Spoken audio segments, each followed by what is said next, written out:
Fala galera, tudo bem com vocês? No vídeo de hoje a gente vai falar sobre alguns comentários de repórter flamenguista que achou um absurdo o Flamengo empatar com o Vasco nos dois jogos, falando que o time do Vasco é um time rebaixado, que seria inadmissível. Vamos comentar do desempenho do nosso time e do Ryan. Tudo isso a gente vai abordar no vídeo de hoje. Mas deixa eu me apresentar a vocês. Eu sou o Joab, do canal Vasco Nosso Papo. Muito obrigado a vocês que estão assistindo esse vídeo, vão assistir, estão se inscrevendo. E você que é novo no canal aí, é vascaíno, galera, se inscreve no canal, ajuda aí o amigo a chegar a 1000 inscritos até o final do ano, valeu? Então, especificamente, vamos começar sobre o jornalista, aquele Papa Rubro-Negro, acho que é o nome dele, né? Que ele participa do canal de Placa, junto com o Garone, mais outros dois personagens, um tricolor, outra garota que eu acho também que é flamenguista. E ele falou no vídeo dele que é inadmissível o Flamengo perder 4 pontos num campeonato para o Vasco já rebaixado. Então, onde eu quero chegar, gente? Chegou um momento, isso ele falou, acho que numa live dele individual, que eu vi um corte, não foi no canal. Mas o pouco que eu vejo do canal, às vezes aparece uma recomendação do YouTube para mim, esses caras, ele, Mauro César e muitos outros, Maurício Prado, acho que é um que foi da Globo. Esses caras estão lá a trabalho do Flamengo. Simples assim. Eles não estão a trabalho do esporte. Eles não estão a trabalho, por exemplo, se o diretor falar assim, olha só, o maior tempo do canal vai ser pro Flamengo e a gente vai falar mais do Flamengo. Que seja. A questão é, quando você vê o clubismo sobressaindo sobre uma análise racional. Esse jogo do Vasco e Flamengo foi altamente racional, o Vasco empatar com o Flamengo empatar com o Vasco. É óbvio que numa partida de futebol nunca vai ser condicionado, ou dificilmente isso vai acontecer, entre você dar um chute a gol, o adversário só dar um chute a gol e o jogo ficar condicionado nesse nivelamento. É óbvio que vai ter altos e baixos, e dentro desse altos e baixos, para ambos os lados, um desse lado vai ter uma situação um pouco mais aguda de gol, mas até que prove o contrário, o futebol é indefetividade. O futebol é quem bota a bola na casinha. Não adianta você argumentar que o Flamengo botou uma bola na trave, porque isso não dá ponto durante o jogo. Você não ganha vantagem como no jiu-jitsu por um movimento. Futebol vale o que a bola tá lá dentro. Não importa ter um time com alta posse de bola igual do Diniz e do Flamengo, isso não ganha jogo. Isso, no máximo pode até empatar. Ou você perder um jogo com uma estatística muito alta. Mas aquele jogo não tinha combinação para nenhum dos ambos os lados, que seria uma dominância, até porque esse Vasco vem evoluindo. E esse Vasco, eu digo, não só o Diniz, mas o clube. A gente fez um clássico e ganhamos até um jogo, tendo Morato. Fizemos outros jogos, tendo Léo Matos. Fizemos outros jogos só tendo Verratti e Payet. E agora hoje a gente já tem uma consolidação melhor. Esse time está evoluindo. Não é da forma que a gente quer, não é da forma que a gente gostaria. Acho que a pontuação não condiz para o elenco. Eu acho que a pontuação até condiz, que o Vasco tem hoje, pelas falhas individuais. Não pela falta de futebol nos jogadores que tem ali. Porque fazemos boas partidas. Mas a mobilização de jogo para jogo, eu sinto que é diferente. Eu já falo isso há muito tempo. Então, o Vasco estar próximo da zona de rebaixamento, não quer dizer que o Vasco esteja condicionado a perder todos os jogos que enfrente o Flamengo. Até porque se criou um imaginário que é proibido o Vasco ganhar do Flamengo. Nas redes sociais, nos canais que falam de esporte, né? Eu fico olhando, por exemplo, esse Papa no cara a cara lá de Placa, comparando Coutinho com o Arrascaeta. Cara, se você perguntar pro inglês que torce pro Manchester United, que não torce nem pro Liverpool, se você perguntar pro espanhol, pro italiano, quem joga mais, Coutinho ou Arrascaeta, os outros não vai saber nem te responder quem é esse cara. Simples assim. Agora, olhando um aquário no Brasil, olhando um aquário, não um oceano, É óbvio que muita gente vai falar o Arrascaeta joga mais porque o Coutinho vem em final de carreira, apesar de ser novo. Não tem comparação. Vamos olhar em todo mundo num grau de pressão e normalidade. Ambos em alto nível, Arrascaeta ou Coutinho, não tem conversa. Para mim, o Garone, que participa desse canal, não estou criticando ele, estou dizendo que seria a minha posição se estivesse lá. Tá, eu tenho que desassociar a carreira do Coutinho, contexto geral, só olhar agora. Só olhar agora, o Coutinho tem entre os meia que mais faz gol também, que mais dá passe, com time inferior. Ele é esse cara. Vou olhar a carreira, não tem discussão. Já tem um vídeo do Bruno Formiga falando isso. Na análise dele, ele falou, gente, não tem comparação jogador por jogador.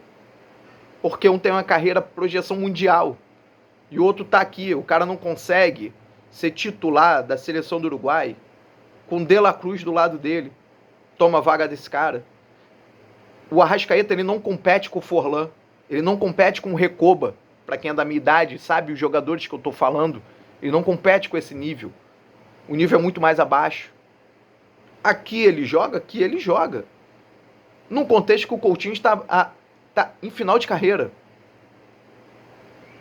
Numa pressão na normalidade normal, não tem conversa. Então você vê que o clubismo impera na televisão, nesses canais grandes de YouTube, que são jornalísticos. Eles não conseguem sentar para fazer uma análise do jogo. O jogo foi de altos e baixos. O Flamengo era normal ter uma predominância em determinada parte do jogo, até um pouco maior. Mas o Vasco teve chance de ganhar o jogo também. Teve uma tomada de decisão errada do David, para mim, que levou para o lado esquerdo ao invés do direito, cortar e bater.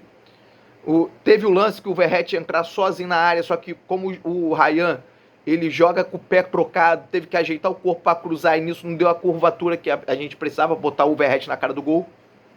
O Vasco teve a bola na trave do Pumita. O Vasco teve suas chances, teve suas qualidades. O Carlos Cuesta fez um partidaço. Esses caras não conseguem falar assim. Grande partida do Carlos Cuesta, anulou o Bruno Henrique. Grande partida do Barros, tomando conta do meio de campo. O jogo foi muito nivelado ali, foi muito brigado. Então, essas situações enojam. E a gente, como torcedor do Vasco, a gente tem que ignorar esse tipo de canal. Eu não estou querendo proibir ninguém de assistir o que quiser. Eu estou dizendo que o Vascaíno, a gente não pode alimentar a validação do argumento desse cara. Porque eu vou falar por mim, eu como vascaíno, eu não assisto um jogo do Flamengo que não seja contra o Vasco. Eu só vejo jogo do Flamengo se ele jogar contra o Vasco. Mas um vascaíno que assina um pay-per-view e para assistir jogo do Flamengo, a audiência dos caras estão contando. Sendo para torcer, ou sendo porque a esposa ou o marido tem uma afinidade, ou seja, para secar. Eu me recuso. Eu, como vascaíno, me recuso a ver esses jogos. Eu falo de jogadores aqui que eu vejo jogando contra o Vasco. Eu não vejo periodicamente, porque eu não tenho nada para fazer e vejo um jogo desse, porque eu não dou audiência. Eu posso até ver talvez do Palmeiras, que para mim não fede nem cheira. Mas de um rival direto, eu jamais vou fazer isso. Principalmente sendo Flamengo, validando o argumento dessa gente. Então, assim, eu acho que a nossa filosofia como vascaíno tem que mudar em muita coisa. Agora, falando do jogo, me estendi muito aqui falando desses caras. Vasco fez uma boa partida. O ganhar faltou de acreditar mais, não pela bola, não por posicionamento. Simplesmente isso, passou por não acreditar tanto. Carlos Cuesta, um partidaço. Pena que a gente perdeu o Robert Renan no próximo jogo. Volta o Lucas Freitas. Não é um jogador que está entregando, mas não é o que a gente quer hoje. A gente quer um jogador do lado do Carlos Cuesta com mais posição, com mais velocidade. E o Robert Renan veio para isso. Infelizmente teve a fatalidade. Graças a Deus não perdemos também o Barros nesse jogo, porque foi um choque entre dois jogadores vascaínos. E agora o Diniz tem que também tomar ciência que não dá pro Verratti. Talvez esse jogo dê. Eu não critico o Diniz se começar o jogo com o Verratti. Agora contra o Cruzeiro e o Bahia são em casa. Mas o jogo fora como o de ontem tem que ser... Fora não. Jogo de contra-ataque como o de ontem, não teria que jogar com o Verratti. Ou ele sair o mais rápido possível, não estender o tempo dele no campo. Então, assim, tá tendo evolução, não é o que a gente quer, a tabela ainda não diz pro elenco que a gente tem, mas acabando com os erros individuais, bobos de marcação, de saída de bola, tomar decisões erradas, a pontuação vai chegar. Isso é fato, porque o time não tá jogando essa draga toda que pintam, não. É só a gente olhar friamente. O Vasco cria, o Vasco produz, o Vasco também sempre tá fazendo gol. Tem que minimizar o que toma. Estamos tendo evolução.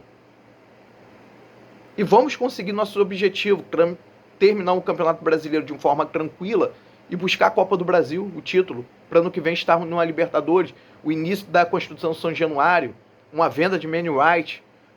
Aí, quem sabe, na cabeça da diretoria, conseguir um investidor.